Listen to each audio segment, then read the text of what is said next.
welcome to another episode of Everything We Do is Magic, because everything we do is magic. It's all thought, it's all mental, it's all in our mind.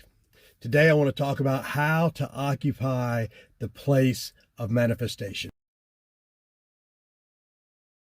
The Kabbalion states, as above, so below, as within, so without. As material, so spiritual. So it is impossible in the natural for a substance to occupy two states. Let me give you an example. It is impossible for water to be both liquid and solid. Now, there's a transition. They can exist in the same state, but those individual molecules have had to, at some point, made a decision to step over from being liquid to being solid so that they could no longer be liquid. Now they become solid. And the transition happens, of course, in the opposite direction as well, that once the molecule decides to stop being solid, it becomes the state of liquid. And so it is with our thoughts. Why is it that we have such a problem manifesting things that it's so easy for us to imagine? Think about that. You know, I believe that the overarching energy within the universe is love. And it's a love that's just all encompassing, all holding. It's beyond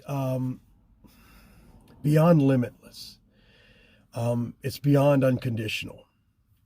It is just an all-powerful love. And so believing that the universe, the creation, creator, God, whatever you want to call it, whatever brought us, the mind that brought this into existence, is that form of love, then how could we believe? I mean, think about it.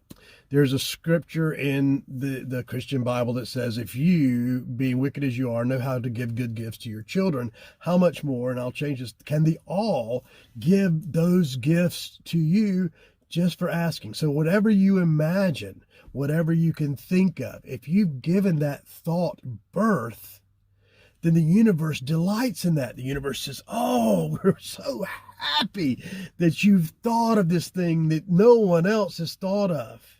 And we want to help you to bring it about. So with all that going on, think about this, with the creative force of the entire universe within you, with all that power and all that love behind you, why do we have such a problem manifesting? It's because we continue to occupy the state of not having. We continue to occupy the state of lack.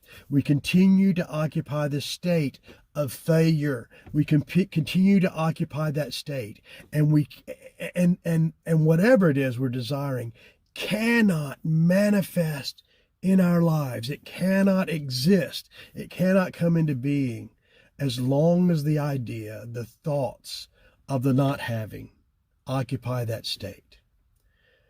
Just as the ice and the water, they can be in the same glass, but they can't be. So you can sense you can even touch it, you can feel it, you can smell the success.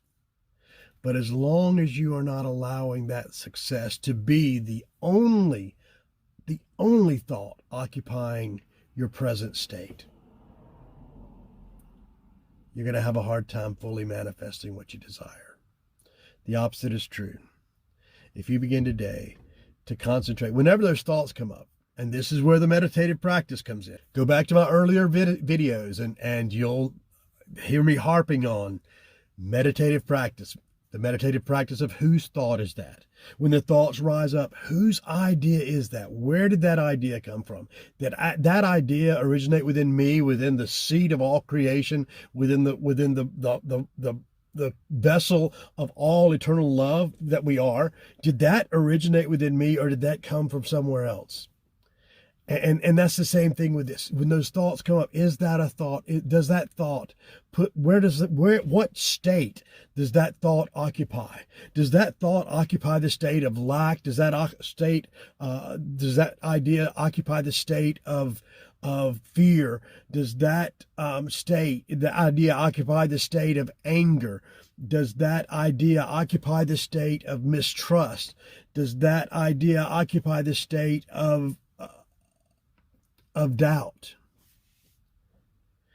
And if it does, then release and choose an idea that occupies a state of abundance and of love and of peace and of a sound mind. Whatever is noble, whatever is pure, whatever is of a good report, these things think on.